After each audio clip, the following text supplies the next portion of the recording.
మాతృమూర్తులందరికీ కూడా విజ్ఞప్తి.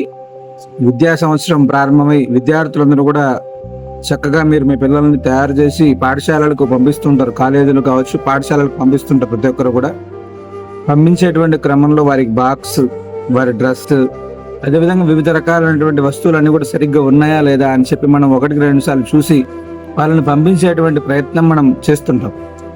వాటితో పాటు ప్రధానంగా ఒకటి చేయాల్సినటువంటి, ప్రతి ఒక్కరికి కూడా ఒక పని చేయాల్సినటువంటి బాధ్యత, ఖచ్చితంగా నుదుటిన తిలకాన్ని దిద్ది వారికి బొట్టు పెట్టి భగవద్ ధ్యానం అనేటువంటిది ఒక్కసారి కనీసం హయగ్రీవ స్వామి వారిను, సరస్వతి అమ్మవారిను, మేధా దక్షిణామూర్తిను ఎవరినైనా కూడా ప్రార్థన చేసుకొని ఆ యొక్క విద్య ప్రతిరోజు కూడా ప్రారంభం చేసేటువంటి విధంగా వాళ్ళకి అలవాటు చేస్తే చాలా విశేషమైనటువంటి భగవద్భక్తితో పాటుగా విద్య కూడా చాలా మంచిగా వస్తుంది. కాబట్టి దయచేసి ప్రధానంగా మీరు అంటే బాక్స్ సర్దడం ఇవన్నీ కూడా ఎంత శ్రద్ధగా చేస్తారో, ప్రతిరోజు కూడా తల్లి నుదుటన ఒక చిన్న బొట్టు పెట్టేసి వాడికి ఆ భగవద్ ధ్యానం అనేటువంటిది నేర్పించగలిగితే అత్యద్భుతమైనటువంటి ఫలితాలను మీరు మీ పిల్లల్లో చూడవచ్చు.